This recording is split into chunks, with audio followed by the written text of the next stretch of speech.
আলহামদুলিল্লাহি রাব্বিল আলামিন ওয়াসসালাতু ওয়াসসালামু আলা রাসূলিহিল কারীম ওয়া আলা আলিহি ওয়া সাহবিহি আজমাইন, আম্মা বাদ। এই অধ্যায় হচ্ছে নবী করিম সাল্লাল্লাহু আলাইহি সাল্লামের এই বাণী সম্পর্কে যে আমার পছন্দ নয়, মায়াসুরনি, আমার পছন্দ নয় যে আমার নিকট ওহদ পাহাড় সমপরিমাণ সোনা থাকবে আর আমি তা নিয়ে ঘুমিয়ে থাকবো, বসে থাকবো, এটা আমার কাছে পছন্দ না। আছে যদি তাহলে কি করবো, তা আল্লাহর রাস্তায় ব্যয় করে দেবো। এই হাদিস থেকেই ইমাম বুখারী অধ্যায় কায়েম করেছেন।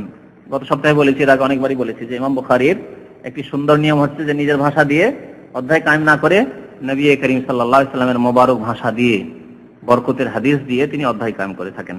বলছেন কাল আবু যার সাহাবী, আবু যার রাদিয়াল্লাহু তাআলা আনহু বলছেন, আমাদের দেশের কমিউনিস্টরা বলে যে আবু যার সাহাবী কমিউনিস্ট ছিল। আমাদের দেশের মুসলমান কমিউনিস্ট যারা সতর্ক, তারা বলে যে ইসলামে কমিউনিজম আছে আর প্রথম কমিউনিস্ট ছিলেন আবু যার। চরম মিথ্যা কথা। এক তো কমিউনিজম হচ্ছে কুফরি মতবাদ, তার উপরে আবার সাহাবীর উপর মিথ্যা আরোপ, ডবল গুনাহ। কত বড় মিথ্যা অপবাদ যে আবু যার রাদিয়াল্লাহু তাআলা আনহু কমিউনিস্ট ছিলেন। তবে আবু যার রাদিয়াল্লাহু তাআলা আনহু একটি মাসলায় সমস্ত সাহাবায়ে কেরাম থেকে ইখতিলাফ রাখতেন। ইখতিলাফটা কি ছিল? তার মত ছিল যে খেয়ে দিয়ে যা বাঁচলো তা আল্লাহর রাস্তায় দান করে দেন। কমিউনিস্টরা বলছে আল্লাহর রাস্তায় দান করতে নাকি, তাই কমিউনিজম কি করে হলো?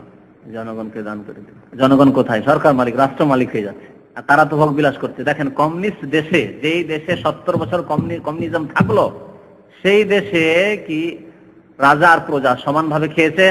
না, যারা মন্ত্রী, যারা প্রেসিডেন্ট, তাদের জীবনযাপনের মান আলাদা, আর জনসাধারণ কারখানায় কাজ করো, স্বামী স্ত্রী ভূতের মতো খাটো, তারপরে তোমাদেরকে রেশনে খেতে দেওয়া হবে। এইভাবে তাদের দেশে কমিউনিজমকে বাস্তবায়িত করা হয়েছে। তাহলে কোথায় কমিউনিজম? তাদের দেশে কমিউনিজম তারা বাস্তবায়িত করেনি। আর এই কমিউনিজমের যে মানব রচিত বিধান যে একেবারে অচল আর অভিশাপ, তা প্রমাণ করে দিল যে 70 বছরে গেল না, সেই দেশের পতন ঘটলো। এটি পরাশক্তি, তার পতন ঘটলো। আবু যার রাদিয়াল্লাহু তাআলা আনহু বলছেন, কুনতু আমশি মা নবী সাল্লাল্লাহু আলাইহি ওয়াসাল্লাম, আমি নবী করিম সাল্লাল্লাহু আলাইহি ওয়াসাল্লামের সাথে মদিনার হাররা এলাকায় পথ চলছিলাম। হাররা গত সপ্তাহে বলেছি, মদিনার দুই পাশে দুটি হাররা আছে, হাররা শারকিয়া আর হাররা গারবি। এখন হাররা শারকিয়া বলেছে মহল্লা পরিচিত। মসজিদ নববীর কোন দিকে? পূর্ব দিকে। কিবলা আছে কোন দিকে? কিবলা দক্ষিণ দিকে কিনা? তাহলে বাম হাতে বাকির দিকে যে মহল্লা শুরু হচ্ছে একটু দূরে গিয়েছে, তাকে বলা হয় হাররা শারকিয়া। তো মদিনার হাররায় আমি নবী সাল্লাল্লাহু আলাইহি ওয়াসাল্লাম চলছিলাম। ফাস্তাকবালানা উহুদুন, আমাদের সামনে হঠাৎ করে আসলো উহুদ। হাররা ছোট ছোট কঙ্করকে বলা হয়। যেসব জমিনে, যেসব এলাকায় কঙ্কর থাকে, পাথর থাকে, সেসব এলাকাকেও হাররা বলা হয়। তো সামনে আমাদের উহুদ আসলো। ফাকালা ইয়া আবু যার, আল্লাহ রাসূল বললেন, হে আবু যার। কুলতু লাব্বাইক ইয়া রাসূলুল্লাহ, আমি বললাম হাজির আপনার দরবারে হে আল্লাহ রাসূল। তাহলে নবী করিম সাল্লাল্লাহু আলাইহি ওয়াসাল্লামের কাছে সাহাবায়ে কেরামরা এইভাবে আদবের সাথে কথা বলতেন। ডাক দিলে কি বলতেন? লাব্বাইক ইয়া রাসূলুল্লাহ। কালা মা ইয়াসুরুনি আন্না ইনদি মিসলা উহুদিন যাহাবান। এখান থেকে কমপক্ষে আমরা আদব, বড়দের আদব শিখতে পারি যে বড়দের সাথে কথা বললে বড়র মান মর্যাদা। আমাদের ভাষায় যেমন কি না বলে জি বলবো।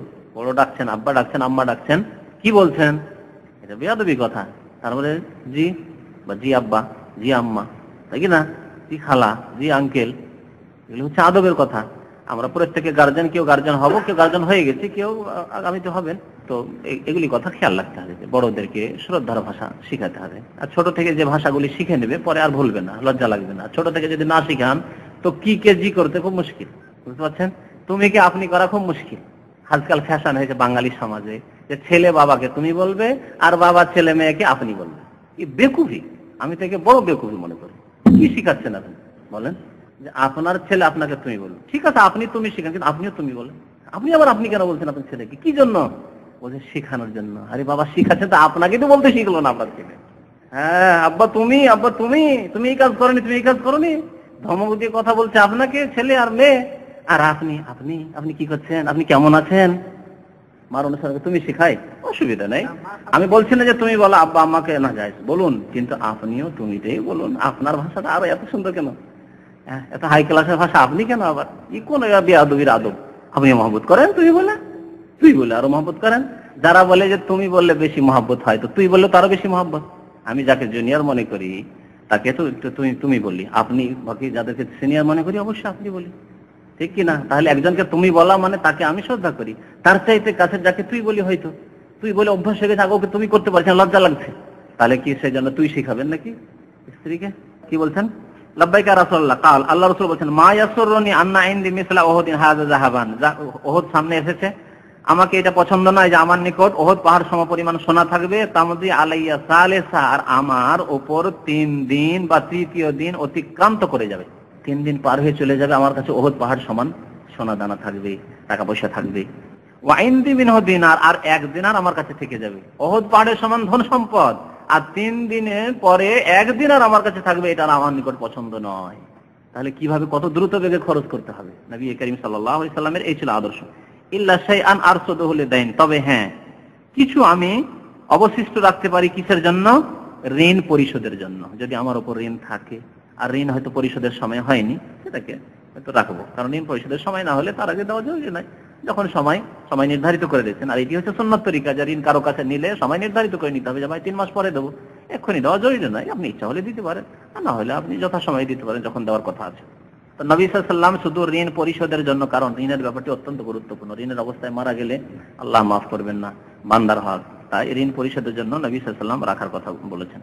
ইল্লা নাকুলা বিহি ফি ইবাদিল্লাহ হাকাযা ওয়া হাকাযা ওয়া হাকাযা, তাহলে এই ধন সম্পদ নিয়ে আমি কি করব? আল্লাহর বান্দাদের ক্ষেত্রে আমি এইভাবে ওইভাবে এইভাবে দান করে দেব। আকুলা বিহি মানে আতাসাদ্দাকা বিহি, দান করে দেব, আল্লাহর বান্দাদের মাঝে বন্টন করে দেব।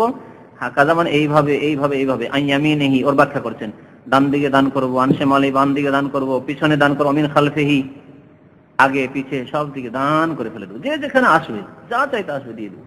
নবী করিম সাল্লাল্লাহু আলাইহি ওয়াসাল্লাম যে দারিদ্রতার জীবন যাপন করেছেন, এই ক্ষেত্রে একটি কথা মনে রাখবেন, যেটা অনেকে ভাবে যে আল্লাহ রাসূল হয়তো আসলে অভাবী ছিলেন, কিছুই আসতো না, অথচ যখন খাইবার বিজয় হলো, অঢেল সম্পদ আসলো খাইবার থেকে, ফেদাক আরো কয়েক জায়গায়, তারপরে মক্কা বিজয় হওয়ার পরে যখন তায়েফ, হাওয়াজেন, ওই যে গোত্র, এই যে হুনাইনের যুদ্ধগুলি হলো, অনেক সম্পদ এসেছিল, গনিমতের সম্পদ।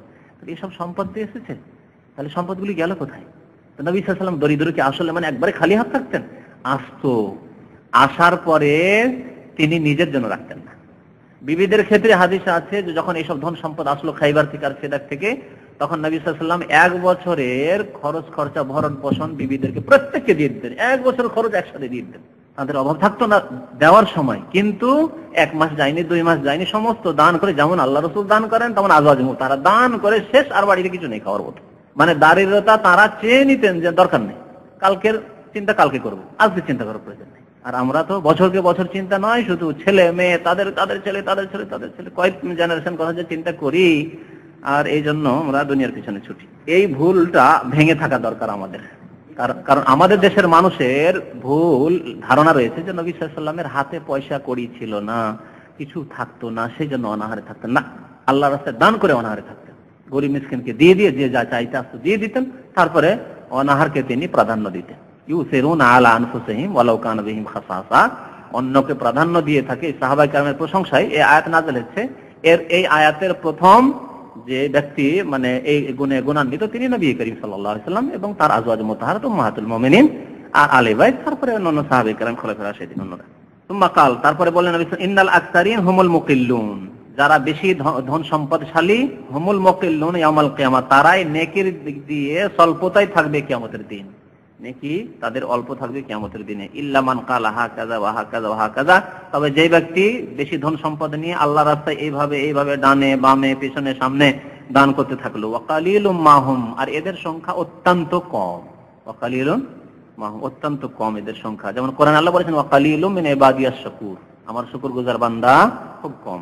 কালিলাম মা তাশকুরুন, তোমরা অল্প শুকরিয়া করে থাকো। সুম্মা কালা লিমা কানাকা, অতঃপর আল্লাহ রাসূল কি বললেন যে তোমার এই জায়গায় অবস্থান করো, এক জায়গায় আবু যরকে বসিয়ে দিলেন। লা তাবরা হাত্তা আতিক, অতক্ষণ পর্যন্ত এখান থেকে সরবে না, লা তাবরা মানে সরবে না, হাত্তা আতিকা যতক্ষণ তোমার কাছে আমি না এসে যাব। সুম্মা ইনতালাকা ফি সাওয়াদিল লাইল, রাতের অন্ধকারে, নবী সাওয়াদ মানে আসওয়াদ থেকে কালো, তার মানে অন্ধকার, এখানে কালো হলে অন্ধকার। তো রাতের অন্ধকারে নবী সাল্লাল্লাহু আলাইহি ওয়াসাল্লাম চলতে লাগলেন, হাত্তা তাওয়ারা, এমনকি আমার চোখের আড়ালে চলে গেলেন, আর দেখতে পাচ্ছি না, তাওয়ারা মানে চোখের আড়ালে চলে গেলেন। ফাসামিয়াতু সাওতান কাদ ইরতাফা, হঠাৎ করে একটি আওয়াজ, কাদ ইরতাফা একটি আওয়াজ ধ্বনি শুনলাম। ফাতাখাওয়াফতু, আমি ভয় পেয়ে গেলাম। ফালান আবরাহ, নাকি আছে আইয়াকুনা আহাদুন আরাদা লিন নবী সাল্লাল্লাহু আলাইহি ওয়াসাল্লাম, এই আওয়াজ শুনে আমি ভয় পেয়ে গেলাম, আশঙ্কা করলাম যে এমন তো নয় যে নবী করিম সাল্লাল্লাহু আলাইহি ওয়াসাল্লামের সামনে কোনো শত্রু পড়ে গেছে আর শত্রু আক্রমণ করে দিল নবী করিম সাল্লাল্লাহু আলাইহি ওয়াসাল্লামের উপর। দেখেন সাহাবায়ে কেরাম কেমন ভালোবাসা নবী করিম সাল্লাল্লাহু আলাইহি ওয়াসাল্লামের সাথে। ফারাতুন আতিয়া, হঠাৎ করে আমি ছুটে যেতে ইচ্ছা করলাম যে যাই, ছুটে যায়, দেখি নবী করিম সাল্লাল্লাহু আলাইহি ওয়াসাল্লামের কি অবস্থা। ফাতাযাক্কারতু কাওলাহু লি, কিন্তু আমার ওই কথা স্মরণ, যে খবরদার এখান থেকে সরবে না। নবীর যে আদেশ মনে পড়ে গেল, যে আদেশ যতক্ষণ না আসবো তুমি এখানেই থাকবে, লা তাবরা হাত্তা আতিক, যতক্ষণ তোমার কাছে না আসবো ততক্ষণ তুমি এখানেই থাকবে। ফালাম আবরা, সুতরাং সেখান থেকে আর সরলাম না, হাত্তা আতানি, অপেক্ষা করতে থাকলাম এমনকি নবী করিম সাল্লাল্লাহু আলাইহি ওয়াসাল্লাম আমার কাছে পৌঁছে গেলেন। বলতে ইয়া রাসূলুল্লাহ, বললাম হে আল্লাহ রাসূল, লাকাদ সামি'তু সাওতান তাখাওয়াফতু, আমি একটি আওয়াজ শুনে ভয় পেয়ে গেছিলাম যে কি হলো না হলো আপনার। লাকাদ সামি'তু সাওতান তাখাওয়াফতু ফাযাকারতু লাহু ফাকাল ওয়া হাল সামি'তাহু, এই কথা উল্লেখ করলাম, তখন নবী সাল্লাল্লাহু আলাইহি ওয়াসাল্লাম বললেন এই আওয়াজ তুমি শুনেছো? কালা না, কুলতু নাম, আবু যর বলছেন যে হ্যাঁ আল্লাহ রাসূল আমি শুনেছি। কালা যাকা জিবরিল আতানি, এই ছিল জিবরাইল আলাইহিস সালাম। জিবরাইলকে জিবরাইলও পড়া যায় আর জিবরিলও পড়া যায়, জিবরাইল আর জিবরিল দুটোই ঠিক, কোনটাকে ভুল মনে করবেন না। আমাদের দেশের লোকেরা জিবরাইলটাই বেশি জানে, কিন্তু কোরআনে কি রয়েছে, মান কানা আদুওয়ান লিল্লাহি ওয়া মালাইকাতিহি ওয়া জিবরিল ওয়া মিকালা, মিকাল রয়েছে, মিকালও বলা যায় মিকাইলও বলা যায়, মিকাইল ফেরেশতাকে। আতানি জিবরিল আতানি, আমার কাছে আসলো, আসার পরে বলল কি, ফাকালা মান মাতা মিন উম্মাতিকা, তোমার উম্মতের কেউ যদি মারা যায় কি অবস্থায়, লা ইউশরিক বিল্লাহি শাইআন, আল্লাহর সাথে না শিরিক করে, দাখালাল জান্নাহ, তাহলে সে জান্নাতে যাবে। এই সংবাদ সুসংবাদ জিবরাইল আলাইহিস সালাম দেওয়ার জন্য এসেছিলেন। কুলতু, আমি বললাম, ওয়াইন জানা ওয়াইন সারাক, যদি জেনা চুরি করে।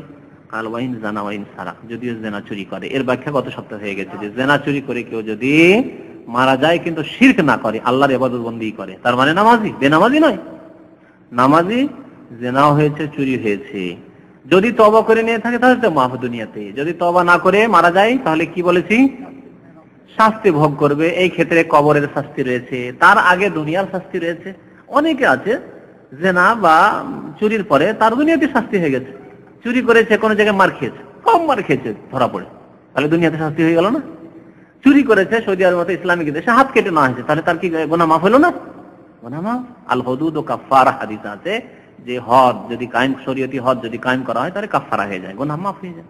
তাহলে দুনিয়াতে গুনাহ মাফ হওয়ার অনেক উপায় রয়েছে।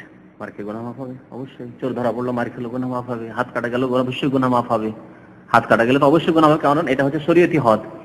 তারপরে কেউ জেনা করলো, আল্লাহর গজব দুনিয়াতে আসলো, আমি জানি এক জেনাকারী বা বিচারকারীকে জানি, অথচ লোকটি নামাজি, আল্লাহু আকবার, জেনায় ধরা পড়ার কিছুদিন পরে দেখলাম গোটা শরীর সাদা হয়ে গেছে, তার সাদা রোগ, শরীর সাদা হয়ে যাবে, আল্লাহর আযাব দুনিয়াতে। তাহলে দুনিয়াতে যে ব্যক্তিকে আল্লাহ আযাব দিয়ে দিলে হতে পারে আল্লাহ কবরের আযাবে মাফ করে দিতে পারেন, অথবা এই দুনিয়ার আযাব দিয়েও যদি তার গুনাহ মাফ না হয় তাহলে কবরের আযাব হবে, কবরের আযাব দিয়ে মাফ হয়ে যেতে পারে। আযাব এমনকি কবরের আযাব স্থায়ীভাবে থাকবে না মুমিন বান্দার, তার আমল হিসাবে, যেমন যার আমল যদি তার গুনাহ অল্প থাকে তাহলে একদিন দুই দিনেরও আযাব হতে পারে, আধা ঘন্টা এক ঘন্টার আযাব হইতে পারে, আবার বছরকে বছর হাজার হাজার বছর আযাব হয়ে একদিন মাফ হয়ে যেতে পারে। তাহলে তার গুনাহ যদি কবরের জীবনেই মাফ হয়ে যায়, বারজাখী জীবনে, তাহলে আর জাহান্নামে যাবে না আখিরাতে। বুঝতে পেরেছেন কথা? এই কথাগুলিকে সব সময় মনে রাখতে হবে। এইরকম মশলার ক্ষেত্রে এমনটা নয় যে একটা লোক জিনা করতে আছে আর চুরি করতে আছে আর তার গুনাহ খাতা মাফ হলো না, আর তাকে আল্লাহ রাব্বুল আলামিন শুধু কালেমা লা ইলাহা ইল্লাল্লাহ মুহাম্মাদুর রাসূলুল্লাহ নামাজ পড়ার জন্য জান্নাত দিয়ে দিবেন না, পানিশমেন্ট পেতে পারে, সে দুনিয়াতেও পেতে পারে, কবরের জীবনেও পেতে পারে, অথবা জাহান্নামেও কিছুদিনের জন্য যেতে পারে। আল্লাহু আ'লাম। এই ছিল হাদিস। তারপরে দেখুন, আবু হুরায়রা রাদিয়াল্লাহু তাআলা আনহু বর্ণনা করেছেন, কালা রাসূলুল্লাহ সাল্লাল্লাহু আলাইহি ওয়াসাল্লাম, রাসূলুল্লাহ সাল্লাল্লাহু আলাইহি ওয়াসাল্লাম বলেছেন, লাউ কানা লি মিসলা উহুদিন যাহাবান, আমার নিকট যদি উহুদ পাহাড় সমপরিমাণ কি থাকে, সোনা থাকে, মা ইয়াসুরনি, তো আমি পছন্দ করি না, আল্লাহ তামুররা আলাইয়া সালাসা লায়াল, আমার উপর 3 রাত অতিক্রম করবে, ওয়া ইনদি মিনহু শাইইন, আর সেই সোনা দানার কিছু আমার কাছে অবশিষ্ট থেকে যাবে, এটা আমি চাই না। তবে ইল্লা শাইআন আরসুদুহু লিদাইন, তবে কিছু আমি অবশিষ্ট রাখতে পারি, কিসের জন্য? ঋণ পরিশোধের জন্য। বাবুল গিনা, গিনান নফস। ইমাম বুখারী রাহমাতুল্লাহ আলাইহি বলছেন এই অধ্যায় হচ্ছে মানুষের সচ্ছলতা, আসলে মনের সচ্ছলতা। গিনা মানে সচ্ছলতা। তো সচ্ছলতা টাকা পয়সার প্রাচুর্যতাই হয় না, ধন সম্পদের পরিমাণ বেশি হলে, বৃদ্ধি পেলেই যে ধনী হয় মানুষ তা নয়। গিনা, সচ্ছলতা আসে কিসে? গিনান নফস, মনের সচ্ছলতাই। মন যখন সচ্ছল, মনে তৃপ্তি, যা কিছু পেয়েছেন, যে অবস্থায় আছেন সেই অবস্থায় আপনি পরিতৃপ্ত। আর ভিতরে কানাআত বলা হয়, যথেষ্ট, আলহামদুলিল্লাহ, যা পেয়েছি যথেষ্ট, আমার চাইতে সুখী আর কেউ নেই, আলহামদুলিল্লাহ। এটি হচ্ছে আসল গিনা। অন্তরের সচ্ছলতাই হচ্ছে আসল সচ্ছলতা। আর টাকা পয়সার প্রাচুর্যতা রয়েছে, কিন্তু খাই খাই খাই খাই, আরো পেতাম আরো পেতাম, আরো হয়তো আরো স্যালারি বাড়তো, আরো ইনকাম বাড়তো, আরো ওভার টাইম বাড়তো, আরো যদি টাকা পয়সা হালাল হোক হারাম হোক হয়তো, তাহলে কোনোদিন শান্তি পাওয়া যাবে না। একটা বাড়ি, দুটো বাড়ি, গ্রামে বাড়ি আছে, এখন শহরে হলো, শহরে টাউনে হয়েছে, এখন সিটিতে হয়তো ঢাকায় যদি যেতে পারতাম, ইত্যাদি চিটাগাঙ্গে যেতে পারতাম, তাহলে কোনোদিন শান্তি পাওয়া যাবে না। বাবুল গেনা গেনার না। এবং অন্তর যদি সচ্ছল হয় তাহলে আল্লাহ রাস্তায় ব্যয় করতে গিয়ে দ্বিধাগ্রস্ত হবে না, অন্তর যেহেতু সচ্ছল। কিন্তু টাকা পয়সার প্রাচুর্যতা থেকেও আল্লাহ রাস্তায় দান করতে পারে না। সাহাবায়ে কেরামদের অন্তরে সচ্ছলতার কারণে ঘরে যা কিছু ছিল নিয়ে এসে আল্লাহ রাস্তায় দিয়ে দিলেন আবু বকর সিদ্দিক রাদিয়াল্লাহু তাআলা। উমর ফারুক ঘরে যা ছিল অর্ধেক নিয়ে এসে দিয়ে দিতে পারলেন। আর আমাদেরকে যদি বলা হয় 1000 রিয়াল দাও, তাহলে মুশকিলে পড়ে যাবে। বাবা মাকে দিতে গিয়া আমার ভবিষ্যৎ নেই, আমার স্ত্রী নেই, আমার ছেলে মেয়ে নেই, বিয়ে শাদী করেছি এখন, হ্যাঁ তাদেরকে এত টাকা দিতে হবে, বরং দেবই না। ভাইদের পড়াশোনা দেবই না, আল্লাহ রাস্তায় খরচ করবো না। মসজিদ নেই, ইসলামিক লাইব্রেরি নেই, জরুরি কাজ রয়েছে, দিনের কাজ, না খরচ নেই, মনের সচ্ছলতা না থাকার কারণে। তো নবী সাল্লাল্লাহু আলাইহি ওয়াসাল্লামের এই হাদিসের একটা অংশ, এই ইমাম বুখারী রাহমাতুল্লাহ আলাইহি দেখেন অধিকাংশ ক্ষেত্রে হাদিস দিয়ে অধ্যায় কাম করেছেন। এটা হাদিস রয়েছে লাইসাল গিনা আন কাসরাতিল আরব ইন্নামাল গিনা গিনান নাফস। ওই হাদিস থেকে এই বাবটিকে নেওয়া হয়েছে। মহান আল্লাহ ইরশাদ করেছেন আয়াহসাবুনা আন্নামা নুমিদ্দুহুম বিহি মিন মালিন ওয়া বানিন। কোরআন নেই এখানে। আয়াহসাবুনা তারা কি ধারণা করে কি আন্নামা নুমিদ্দুহুম বিহি মিন মালিন ওয়া বানিন, আমি তাদেরকে সাহায্য করে থাকি ধন এবং জন দিয়ে। মাল ধন, বানিন মানে সন্তান সন্ততি। বানিন ইবনুনের জামা, ইবনুনের জামা হচ্ছে বানুন আর বানিন। আল মাল ওয়াল বানুন জিনাতুল হায়াতিদ দুনিয়া। আর বানুন থেকে বানিন, ওয়াও নুন দিয়ে জামা মুযাক্কার সালেম। তো আল্লাহ রাব্বুল আলামিন কি বলছেন যে অনেক মানুষ ধারণা করে যে ধন সম্পদ দিয়েছেন আল্লাহ রাব্বুল আলামিন আমাদের সুখের জন্য, এবং আমরাও এরকম যোগ্য, আমাদের যোগ্যতা রয়েছে, আমাদের এক্সপিরিয়েন্স রয়েছে, আমরা ইঞ্জিনিয়ার, আমি ডাক্তার, আমি খুব চালাক চতুর, অনেকে এসেছে দামামে কিছুই করতে পারিনি, হয়তো শিক্ষিত নয় কিন্তু আমি বুদ্ধিমান, যার ফলে দেখেন এত বড় ব্যবসা করে ফেলেছি, এই করে ফেলেছি, সেই করে ফেলেছি, আমি দেখেন এমন একটা ভালো কফিল পেয়ে গেছি যেটা অনেকেই করতে পারে না, কত শিক্ষিত ঘাস ছিল বেড়াচ্ছে, আর আমি দেখো কত বুদ্ধিমান, ইত্যাদি ইত্যাদি। তো অনেকে এরকম ধারণা করে যে তাদেরকে যে ধন সম্পদ দিয়েছি তাদের বিচক্ষণতার কারণে, তাদের জ্ঞান গরিমার কারণে, বানিন সন্তান সন্ততি দিয়েছি। আর এগুলি দেওয়ার মানে অথবা আরো কিছু লোক আছে যে আমরা খুব সৎ, আল্লাহ আমাদেরকে ভালোবাসে সেই জন্য আমাদের দিয়েছে, না না না, এই জন্য না। আয়াহসাবুনা আন্নামা নুমিদ্দুহুম বিহি মিন মালিন ওয়া বানিন নুসারিউ লাহুম ফিল খায়রাত, নুসারিউ লাহুম ফিল খায়রাত। আল্লাহ রাব্বুল বলছেন যে তাদেরকে এই কল্যাণগুলি আমি দ্রুত দিয়ে দিতে চেয়েছি, এই কল্যাণগুলি দ্রুত আমি দিয়ে দিতে চেয়েছি, তাড়াতাড়ি করে আমি দিয়ে দিলাম তাদেরকে। দেখেন আয়াহসাবুনা আন্নামা নুমিদ্দুহুম বিহি মিন মালিন ওয়া বানিন নুসারিউ লাহুম ফিল খায়রাত, এই কল্যাণগুলির ক্ষেত্রে আমি দ্রুত দিয়ে দিতে চেয়েছি। আল্লাহ রাব্বুল এই কল্যাণগুলি দুনিয়াতে দিয়ে দিয়েছেন। আপনাকে ধন দিয়ে দিলেন বেশি, তার মানে আপনি ধোঁকা খাবেন না, খুব ভালোবাসেন, আপনি খুব প্রিয়, তাহলে কি কাফেররা বেশি প্রিয় আল্লাহর কাছে, সেই জন্য আল্লাহ বেশি তাকে ধন সম্পদ দিয়েছে, শক্তিশালী করেছে? না, বাল্লা ইয়াশউরুন, বরং এরা চিন্তা করে না যে এটা তার সৎ হওয়ার প্রমাণ নয়, আল্লাহর মাহবুব, আল্লাহর প্রিয় হওয়ার এটা প্রমাণ নয় যে তাকে ধন সম্পদের জন্য দিয়ে দিয়েছে, আমি খুব ভালোবাসি তাকে, না, বরং এটি পরীক্ষা তার।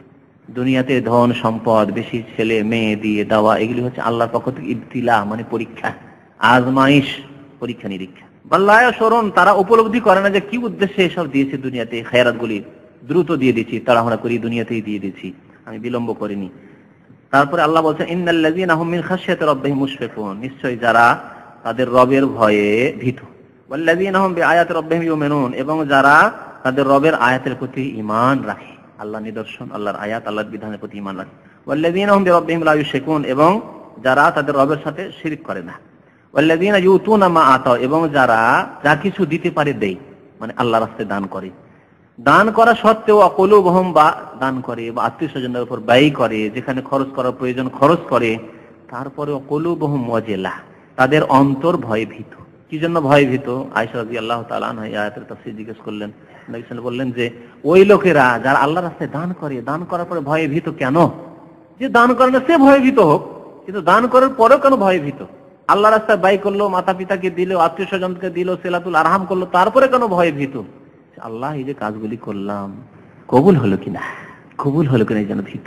এমনটা তো নয় যে লৌকিকতা চলে আসলো, আমি খ্যাতির জন্য যে সবাই বলবে, সুনাম করবে যে এলাকায় একটা ছেলে আছে, দেখো না বাবা মাকে কত দিচ্ছে, ভাইদেরকে পড়িয়ে মানুষ করলো, লোকের কাছে শুধু নাম কেনার জন্য, তাহলে কবুল হবে না। এই জন্য ভয়ে ভীত তারা, দান করে, খায়রাত করে, ইসলামিক কাজ করে, দিনের কাজ করে, দিনের খেদমত করে, আল্লাহ রাস্তায় ব্যয় করেও তারা কুলুবুহুম ওয়াজিলা, তাদের অন্তর ভয়ে ভীত। আন্নাহুম ইলা রাব্বিহিম রাজিউন, কি জন্য ভয়ে ভীত? কারণ দুনিয়ার তারা প্রতিদান চায় না, দুনিয়ার খ্যাতি সুনাম চায় না, চাই কি যে আন্নাহুম ইলা রাব্বিহিম রাজিউন, তার আল্লাহর কাছে প্রত্যাবর্তিত, ফিরে যেতে হবে আল্লাহ, সেখানে যাতে করে এগুলি সম্বল হয়। পাথেই যেন পায়, এই নেকিগুলি সেখানে পায় আল্লাহর কাছে ফিরে গিয়ে। উলাইকা ইউসারিউনা ফিল খায়রাত, এরাই কল্যাণের ক্ষেত্রে দ্রুতগামী, যারা এই নেক কাজগুলি করে এবং আল্লাহকে ভয় করতে থাকে। ওয়াহুম লাহা সাবিকুন, এবং এরাই হচ্ছে অগ্রগামী, আগে বেড়ে যারা কাজ করে, নেকির কাজ করে, যারা প্রতিযোগিতায় আগে বেড়ে যায় তাদের। ওয়ালা নুকাল্লিফু নাফসান ইল্লা উসআহা ওয়া লাদাইনা কিতাবুন ইয়ানতিকু বিল হক ওয়া হুম লা ইউযলামুন। অনেক দূর পর্যন্ত গিয়েছে, এদিকে মনে হয় 63তে। আচ্ছা, চলে এসেছে তারপরে, বাল কুলুবুহুম ফি গামরাতিন মিন হাযা ওয়া লাহুম আমালুম মিন দুনি যালিকা হুম লাহা আমিলুন। এই আমিলুন পর্যন্ত এখানে বলছে এলা কাউলিহি আমিলুন আছে না, পর্যন্ত তিনি উল্লেখ করেছেন, এখানে সংক্ষেপ করে দেওয়া হয়েছে, জায়গা বেশি নেবে, সেজন্য আয়াতকে শুরু থেকে শেষ পর্যন্ত মধ্যখানে গ্যাপ দিয়ে বলে দেওয়া হচ্ছে এই পর্যন্ত, এই আয়াতগুলি তোমরা দেখে নেবে। তো এই আয়াতগুলি তাফসীর আপনাদের সময় হলে দেখে নেবেন। তারপরে হাদিসের দিকে যাই, যেহেতু সময় কম আছে। ইবনে ওয়াইনা বলছেন যে লাম ইয়ামালুহা লা বুদ্দা মিন আন ইয়ামালু হুম লাহা আমিলুন ওয়া লাহুম আমালু মিন দুনি যালিকা, শেষখানে যে বলা হয়েছে ওর তাফসীরে সুফিয়ান বিন ওয়াইনা বলছেন যে সৎ লোক যারা অনেক আমল করেনি, আল্লাহ রাব্বুল তাদেরকে সেই আমলগুলি তৌফিক দিবেন, আমল করার তৌফিক দিবেন। ওয়া লাহুম আমালু মিন দুনি যালিকা, যা কিছু করলো আরো কিছু আমল যেগুলি করা রয়েছে সেগুলি অবশ্যই তারা করবে, সেগুলি অবশ্যই তারা করবে। ইবনে ওয়াইনা বলছেন লাম ইয়ামাল, সেই আমলগুলি তারা করেনি, লা বুদ্দা মিন আন ইয়ামালুহা, কিন্তু সেই আমলগুলি, সেই কর্মগুলি অবশ্যই তারা করবে। দিনের কর্ম যদি নেকির কর্ম হয় তো সেগুলি আল্লাহ তাদের তৌফিকে জুটাবে। পয়সা ছিল না, দান খেয়ারত করতে পারেনি, আল্লাহ এক যুগে দেবেন, আর আল্লাহ তাকে তৌফিক দিবেন সেই মালি ইবাদত করার, আল্লাহ রাস্তায় ব্যয় করার, আল্লাহ দিনের খেদমত করার, আর্থিক খেদমত করার আল্লাহ তৌফিক দেবেন। পয়সা ছিল না, হজ করতে পারেনি, আল্লাহ যদি ভাগ্যে রেখে থাকে ওর এই আমল ওর যদি বাকি থেকে থাকে, তাহলে এক যুগে আল্লাহ তাকে পয়সা দেবেন, বা এমন কোন ওসিলা মাধ্যম তৈরি করে দেবেন যে মক্কা মুকাররমা পৌঁছে দিবেন আল্লাহ রাব্বুল আলামিন। অনেকে আমরা গরিব দরিদ্র ছিলাম, পয়সা ছিল না, কল্পনা করা যায় না যে হজ করতাম, কিন্তু আল্লাহ রাব্বুল কাজের মাধ্যমে পৌঁছে দিয়েছেন, কাউকে পড়াশোনার মাধ্যমে পৌঁছে দিয়েছেন, হজ করে দিলেন। যৌবনে হজ করে নিলেন, আপনার বাবা মা দাদা দাদি নানা নানি বংশে হয়তো হাজির করেন না খুঁজে। ওয়ালাহুম আমালু মিন দুনি যালিকা হুম লাহা, সেই আমলগুলি অবশ্যই তারা করবে। এইরকমই খারাপ আমলের ক্ষেত্রে যদি হয় তাহলে করবে, যদি এরকম আমল থেকে থাকে তাদের, আর ওইদিকে তারা যদি ঝাঁপ দেয় তাহলে আল্লাহ রাব্বুল আলামিন বাধা দিবেন, কারণ আল্লাহ রাব্বুল আলামিন রাস্তার উপর ছেড়ে দিয়েছেন, কোন রাস্তা তুমি অবলম্বন করো সেটা তুমি করো। তারপরে দুনিয়ার ক্ষেত্রে দুনিয়ার কর্ম, যে কর্মগুলি এখনো করেননি, কর্ম আপনার বাকি রয়েছে, সৌদি আরবে চাকরি শেষ হলো, ছাত্র জীবন পড়াশোনা জীবন শেষ হলো, কর্মক্ষেত্রে আরো কোন কোন দেশে যে যেতে হবে, আর কোনখানে যে পৌঁছিতে হবে, আর কোনখানে সুখ বা দুঃখ দিয়ে যে আমরা সম্মুখীন হব সুখ দুঃখের, তো এগুলি হুম লাহা আমিলুন, এগুলি অবশ্যই তাদেরকে করতে হবে। এই আয়াতে এই কথাই বুঝাতে চাওয়া হয়েছে। তারপরে আল্লাহ রাব্বুল আলামিনের এই আয়াতের পরে হাদিস নিয়ে আসা হয়েছে। আন আবি হুরায়রা রাদিয়াল্লাহু তাআলা আনহু قال رسول الله النبي صلى الله عليه وسلم قال, আবু হুরায়রা রাদিয়াল্লাহু তাআলা আনহু বলছেন যে নবী করিম সাল্লাল্লাহু আলাইহি ওয়াসাল্লাম ইরশাদ করেছেন, লাইসাল গিনা আন কাসরাতিল আরাব, সফলতা আসে না আন কাসরাতিল আরাব, ধন সম্পদের প্রাচুর্যতায়। কাসরা মানে আধিক্যতা বা প্রাচুর্যতা, আরাব মানে দুনিয়ার ক্ষণিকের ভোগের বস্তুগুলি, সামান যেগুলি, মাল মাতা, আসবাবপত্র, ফার্নিচার হোক আর বাড়ি ঘর হোক আর টাকা পয়সা হোক, যেগুলো ভোগের বস্তু, এক কথায় ভোগের বস্তুর আধিক্যতেই সচ্ছলতা আসে না। বাড়ি ছিল খড়ের বাড়ি, করলেন টিনের বাড়ি, মাটির বাড়ি ছিল পাকা বাড়ি করলেন, টিনের বাড়ি ছিল ছাদের বাড়ি করলেন, গ্রামের বাড়িতে এখন শহরে চললেন, পয়সা যথেষ্ট হয়েছে, ব্যাংকে পয়সা ছিল এখন ব্যাংক ব্যালেন্স হয়েছে, অনেক জায়গা নিয়ে রেখে দিয়েছেন এখন মাশাআল্লাহ। এগুলির নাম সচ্ছলতা, গেনা নয়, এতে ধনী হয়ে যাওয়া নয়। ওয়ালাকিন্নাল গিনা গিনান নাফস, কিন্তু আসল সচ্ছলতা হচ্ছে মনের সচ্ছলতা, গিনান নাফস। মন সচ্ছল, আরামে শুইবে না, আরামে ঘুম আসবে। অনেক পয়সাওয়ালা, তারপরে আরামে ঘুম আসে না, সারে তার ঘুম আসে না, সুগার রোগ ধরে নিয়েছে, ঘুম আসছে না, আর এত টেনশন, এত টাকা অমুক জায়গায় পড়ে আছে, এত টাকা অমুকের হাতে পড়ে আছে, এত টাকা ছড়িয়ে ছিটিয়ে দিচ্ছি, কেমন করে টাকাগুলি যে উঠে আসবে, পেরেশান হয়ে রয়েছে, হাই হাই হাই করতে আছে শুধু, ওরাই বেশি পেরেশান। কিন্তু মনে যদি শান্তি হতো, আল্লাহ যা আমার ভাগ্যে রেখেছেন, জুটিয়েছেন, তা অবশ্যই আমার কাছে ফিরে আসবে, আর যেটা আমার ভাগ্যে নাই ফিরে আসবে না, তো শান্তির সাথে ঘুম আসবে না। এর নাম হচ্ছে মনের সচ্ছলতা। ওয়ালাকিন্নাল গিনা গিনান নাফস, এজন্য মনকে সচ্ছল করতে হবে, মনকে অন্তরকে প্রশস্ত করতে হবে, উদারতা নিয়ে আসতে হবে, আল্লাহ রাব্বুল আলামিনের তাকদীরের প্রতি ঈমান রাখতে হবে, যে আল্লাহ রাব্বুল আলামিন যা ভাগ্যে রেখেছেন, তকদিরে রেখেছেন, তা অবশ্যই আসবে। এই ক্ষেত্রে আমি মাঝে মাঝেই এই হাদিসটি খুব স্মরণ করি এবং আপনাদেরকে স্মরণ করতে বলছি হাদিসটি। নবী সাল্লাল্লাহু আলাইহি ওয়াসাল্লাম বলছেন, লান তামুতা নাফসুন হাত্তা তাস্তাকমিলা রিজকাহা, কোশ্চিন কালেও কোনো ব্যক্তি মরে যাবে না অতক্ষণ পর্যন্ত, অতদিন পর্যন্ত যতদিন পর্যন্ত তার রিজিক সম্পূর্ণ না করে নেবে। কোনো শক্তি মারতে পারবে না আপনাকে। আর আপনি মরবেন না, মরতে মরতে কি বেঁচে গেলেন? কত পাল্টি খেলো গাড়ি, তারপরও মরলেন না। আপনার পাশে সব মরে গেল, আপনি বেঁচে আছেন। চোর ডাকাতে মারার চেষ্টা করলো, আপনাকে মারার জন্য টার্গেট করে এসেছিল, আপনার ভাই মরে গেল, আপনার স্ত্রী মরে গেল, আপনি মরলেন না, বেঁচে গেলেন। লান তামুত নাফসুন, কোন মানুষ অতক্ষণ পর্যন্ত কশ্চিন কালেও, লান নবী সাল্লাল্লাহু আলাইহি ওয়াসাল্লাম বলেছেন, কশ্চিন কালেও মরবে না যতক্ষণ পর্যন্ত নিজের রিজিক সম্পূর্ণ না করে নেবে। পুরোপুরি দিলেন হারাম থেকে। বেতন পাচ্ছি 1000 2000, হচ্ছে না, পেট ভরছে না, এখন সিটি বিক্রি করব, এখন চুরি করব, এখন কফিলে চুরি করে খাবো, এখন হারাম ব্যবসা করব না।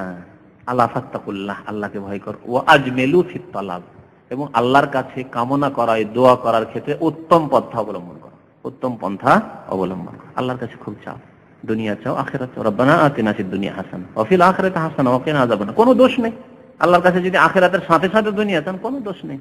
কিন্তু যারা শুধু দুনিয়া চায়, হ্যাঁ আল্লাহ বলছেন ওয়া মা লাহু ফিল আখিরাতি মিন খালাক, তাহলে পরকালে কিচ্ছু নেই তাদের জন্য, কিছুই নেই তাদের জন্য। আখিরাতকে প্রাধান্য দিয়ে, পরকালকে প্রথম নম্বরে রেখে, দিনকে অগ্রাধিকার দিয়ে যদি দুনিয়া অর্জন করি, কামাই করি এবং দুনিয়ার জন্য সচেষ্ট হই দিনের সাথে সাথে, আর যদি আল্লাহর কাছে তলব করি, অবশ্যই দেবেন। উত্তম পন্থে আল্লাহর কাছে তলব করতে হবে। এতে ঈমান মানুষের বেড়ে যাবে। আমি পেলাম না, আলহামদুলিল্লাহ, কোনো অসুবিধা নেই। চাকরি একটা ছিল, ছুটে গেল, কোনো পরোয়া নেই।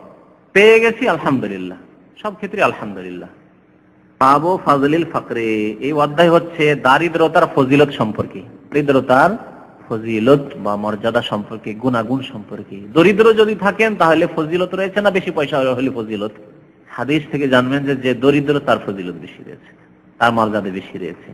সাহাল ইবনে সাদ সাঈদী রাদিয়াল্লাহু তাআলা আনহু বর্ণনা করেছেন আনসারী আন্নাহু ক্বাল মাররা রাজুলুন আলা রাসূলিল্লাহ সাল্লাল্লাহু আলাইহি ওয়াসাল্লাম, একজন লোক রাসূলুল্লাহ সাল্লাল্লাহু আলাইহি ওয়াসাল্লামের পাশ দিয়ে অতিক্রম করে চলে গেল। ফাকালা লিরাজুলিন ইনদাহু জালিস মা রায়ুকা ফি হাযা, তখন নবী করিম সাল্লাল্লাহু আলাইহি ওয়াসাল্লাম, একজন লোক তার পাশে বসেছিলেন, সেই লোকটিকে সম্বোধন করে বললেন যে এই লোকটি সম্পর্কে তোমার কি মন্তব্য, এই লোকটি সম্পর্কে তুমি কি বলতে পারো, কি মতামত তোমার? রায়ুকা, রায় মানে মতামত, মন্তব্য। ফাকাল রাজুলুন মিন আশরাফিন নাস, এই লোকটি হচ্ছে অত্যন্ত সম্ভ্রান্ত পরিবারের লোক। আশরাফিন নাস, সম্ভ্রান্ত লোক। শরীফ থেকে আশরাফ, শরীফের বহুবচন, শরীফ সম্ভ্রান্ত, শ্রেষ্ঠ, একজন ভদ্র মানুষ, সম্ভ্রান্ত মানুষ, সম্ভ্রান্ত লোকদের অন্তর্ভুক্ত। হাযা ওয়াল্লাহি, এই লোকটি এমন লোক, আল্লাহর কসম করে বলি, হারিউন ইন খাতাবা ইউনকাহ, এত সম্ভ্রান্ত লোক, শ্রেষ্ঠ লোক যে কোন জায়গায় যদি বিয়ের পয়গাম দেয়, চট করে সাদরে গ্রহণ করে মেয়ে দিয়ে দিবে, বোন দিয়ে দিবে। কাকে দেয় সাধারণত? মেয়ে, বোন। ওয়াইন সাফা আইয়ো সাফা, আর যদি কোনো ক্ষেত্রে সুপারিশ করে গিয়ে, একটু কাজটা করে দেন না, ঠিক আছে ঠিক আছে, আপনি বলছেন, আর অসুবিধা নেই, আপনার শুধু একটা কাগজ লিখে দেওয়া যথেষ্ট, একটা টেলিফোন করে, আপনার কাজটা হবে না। সুপারিশ করার জন্য গিয়েছেন আপনি, একজন সম্ভ্রান্ত মানুষ, কোন অফিসে দাঁড়িয়ে গেছে, বলছেন স্যার কি জন্য এসেছেন, ইঞ্জিনিয়ার স্যার কি জন্য এসেছেন, কি জন্য বলেন? বলছে এসেছিলাম একটু, আমাদের আব্দুল আজিজ ভাইয়ের একটু কাজ ছিল। আরে আপনি এত কষ্ট করে এসেছেন, আসার পেছনে একটু টেলিফোন করে দিতেন যে এই কাজটা করে দিতে হবে, কোনো অসুবিধা, আপনার নামটা বললে আমি কাজ করে দিতাম। দেখছে আপনার মর্যাদা কিরকম। আর শত শত লোক লাইন লাগিয়েছে, তাদের কাজ হচ্ছে না, বুঝতে পারছেন না? তো এই লোকটি কেমন, যদি সুপারিশ করে তো চট করে তার সুপারিশ ইয়সাফা মানে সুপারিশ গ্রহণ করা হবে, কবুল করা হবে। কাল ফাসাকাত রাসূলুল্লাহ, আল্লাহ রাসূল চুপ হয়ে গেলেন। সুম্মা মাররা রাজুলুন, অতঃপর আরেকটি লোক অতিক্রম করলো। ফাকাল লাহু রাসূলুল্লাহ সাল্লাল্লাহু আলাইহি ওয়াসাল্লাম, ওই লোকটিকে তখন আবার জিজ্ঞেস করলেন যে মা রায়ুকা ফি হাযা, এই লোকটি সম্পর্কে তোমার কি মন্তব্য, এই লোকটি কেমন? ফাকাল ইয়া রাসূলুল্লাহ, আল্লাহ রাসূল, হাযা রাজুলুন মিন ফুকারাইল মুসলিমিন, এই লোকটি মুসলমানদের একজন দরিদ্র মানুষ।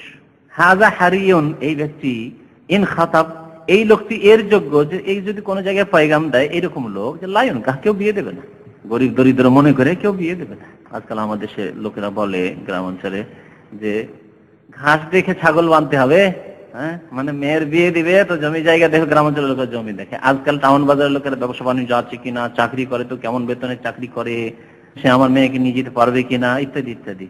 এক ভাই বাংলাদেশ থেকে টেলিফোন করেছে, এক ভাই পয়গাম দিয়েছে তার মেয়েকে, তখন আমাকে টেলিফোন করেছে, আমার খোঁজটা দিয়ে দিচ্ছে, হয়তো ওই যেখানে বিয়ে করার জন্য গেছে, তখন আমার টেলিফোন করছে, আচ্ছা অমুককে চেনেন কি আপনি? চিনি। আচ্ছা অমুককে কেমন, কোন কাজ করেন, এই করেন সেই করেন। আরে প্রশ্নটা আমি বিরক্ত, শেষখানে জিজ্ঞেস করছি, আমার মেয়েকে নিয়ে যেতে পারবে যদি আমি বিয়ে দিয়ে দিই? সে পারতে পারে আর নাও পারতে পারে, আমি কি করে বলবো? আচ্ছা তারপরে আবার জিজ্ঞেস করছে আপনার কি মতামত এই বিয়ের ক্ষেত্রে? আমি বললাম যে ভাই আমার কোনো মত নেই, ভালো থাকতে কেউ কালোতে দেবে না, আমিও দেবো না। যদি আমি ভালো পাই তো কালোতে দেবো কি? তো আপনিও যদি ওই যেই ক্যান্ডিডেট আপনার কাছে গিয়েছে প্রস্তাব নিয়ে তার চাইতে ভালো পান তো ওর সাথে দেবেন না। আর যদি এটাই আপনাকে সবচেয়ে ভালো মনে হয় তো অবশ্যই আপনি দিয়ে দেন। বাকি দিনের দিক দিয়ে, ধর্মের দিক দিয়ে, পরহেজগারের দিক দিয়ে, ইমানের দিক, ইসলামের দিক দিয়ে আলহামদুলিল্লাহ ভালো ছিল। তো দেখছেন ফুকারাউল মুসলিমিন যদি কোনো জায়গায় পয়গাম দেয় কেউ বিয়ে দিবে না। এই গরিব মানুষে কি আবার মেয়ে দিয়ে কি হবে, বোন দিয়ে কি হবে। ওয়াইন সাফা, আর কোনো জায়গায় যদি সুপারিশ করে লায়ু সাফা, ওর কথা ভ্রুক্ষেপই করা, সুপারিশ শোনা হবে না, সুপারিশ গ্রহণ করা হবে না। ওয়াইন কালা আল্লাহ ইউসমা লিকাউলি, আর কোনো জায়গায় কোনো কথা বললে কেউ শুনছে না, হই হই করছে, কথা বলছে কথাই শুনছে না কেউ। ফাকালা রাসূলুল্লাহ সাল্লাল্লাহু আলাইহি ওয়াসাল্লাম, নবী করিম সাল্লাল্লাহু আলাইহি ওয়াসাল্লাম বললেন, হাযা খায়রুন মিন মিলইল আরজি মিন মিসলি হাযা। এই যে মুসলিম দরিদ্র ব্যক্তি, এ সারা বিশ্ব ভর্তি যদি ওই যার কথা বললে যে লোক সুপারিশ করলে সুপারিশ গ্রহণ করা হবে, যে লোক পয়গাম দিলে চট করে বিয়ে দিয়ে দেওয়া হবে, এইরকম যদি সারা পৃথিবী ভর্তি লোক থাকে, সে সমস্ত লোকের চাইতে এই দরিদ্র ব্যক্তি উত্তম। হাযা খায়রুন, এই ব্যক্তি উত্তম, শ্রেষ্ঠ, মিন মিলইল আরদ, জমিন ভর্তি এইরকম ধরনের লোক হয়ে যায়।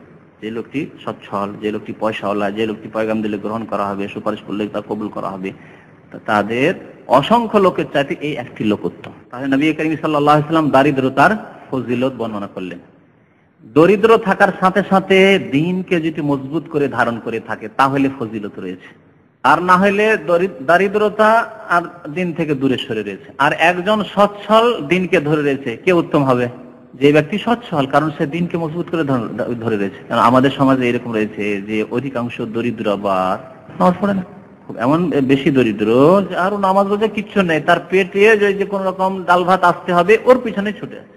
অধিকাংশ রিক্সা চালক যা টাকা পয়সা সারাদিন ইনকাম করলো, নিয়ে গিয়ে মদের আড্ডাতে দিয়ে দিল, নামাজ রোজা কিছুই নেই, সারাদিন এত পরিশ্রম করে, আল্লাহর সাথে কোনো সম্পর্ক নেই। এর চাইতে একজন মানুষ যার কাছে পয়সা আছে কিন্তু 5 ওয়াক্ত নামাজ পড়ে, সে বেশি উত্তম হবে কিনা?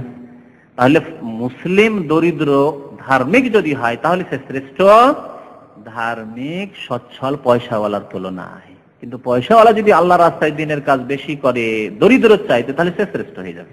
এই জন্য বলা হয়েছে যে ধন সম্পদ হিসাবে পছন্দনীয় না আর অপছন্দনীয় না। এটা আপনার কাজকর্ম, ওই ধন সম্পদ কাজকর্মের উপর নির্ভর করবে। যদি ধন সম্পদ আল্লাহর সন্তুষ্টির ক্ষেত্রে ব্যয় হয়, আর আল্লাহর হক বান্দার হক সেই ক্ষেত্রে আদায় করেন, আল্লাহর হক হচ্ছে যাকাত, বান্দার হক হচ্ছে যে আত্মীয় স্বজনদের হক রয়েছে, সেসব হক যদি আদায় করেন, তাহলে ধন হচ্ছে আল্লাহর নিয়ামত, যে নিয়ামত আল্লাহ চাইতে বলেছেন। ওয়ালা তানসা নাসিবাকা মিনাদ দুনিয়া, কোরআন আল্লাহ বলছেন তোমার দুনিয়াতে যে ভাগ আছে সেটা ভুলে যেন, উপেক্ষা করিও না। আর যদি ধন সম্পদ পাওয়ার পরে সেটা সঠিক রাস্তায় ব্যয় না হয়, পাপের কাজে ব্যয় হয়, তাহলে ধন হচ্ছে আযাব, নিয়ামত নয়। ধন হচ্ছে আযাব, আল্লাহর গজব ডাকার কারণ। তারপরে হাদিস দেখুন, সামিআত আবু ওয়াইলিন, আবু ওয়াইল তাবেঈ, তিনি বলছেন উদনা খাব্বাবান, আমরা খাব্বাব ইবনে আরাত রাদিয়াল্লাহু তাআলা আনহুর বিমার পুরসি করলাম, মানে অসুস্থ অবস্থায় তার সাথে সাক্ষাৎ করলাম। ইয়াদাতুল মারিজ বলা হয়। ইয়াদাতুল মারিজ মানে রোগী মুসলিম ভাইকে দেখতে যাওয়া, রোগীকে দেখতে যাওয়া, তার সেবা শুশ্রূষা করা, বিমার পুরসি করা যাকে বলা হয়। আর বিমার পুরসির ক্ষেত্রে গিয়ে তাদের খোঁজ খবর নেওয়া, কি অবস্থা আছে, হয়তো শরীরে একটু হাত দিয়ে দেখলেন, মাথায় হাত দিয়ে দেখলেন। আর বেশিক্ষণ বিলম্ব করে বিরক্ত আবার না করা, যদি রোগী এই অবস্থায় থাকে যেখানে বেশিক্ষণ থাকলে ক্ষতি হতে পারে, খিদমতের প্রয়োজন এবং খিদমত করার জন্য তাদের আপনজন আছে, তাহলে তাড়াতাড়ি সেখান থেকে ফিরে যাওয়া। বিমার পুরসির বেশ কিছু আদব রয়েছে। তো খাব্বাব রাদিয়াল্লাহু তাআলা আনহু অসুস্থ অবস্থায় ছিলেন। তাবেই বলছেন যে আমরা দেখতে গেলাম এই খাব্বাব রাদিয়াল্লাহু তাআলা আনহু মুহাজির, মক্কায় নির্যাতিত ছিলেন। এই খাব্বাবকে চরম শাস্তি দিত, দুর্বল গরিব মানুষ ছিলেন মক্কায়।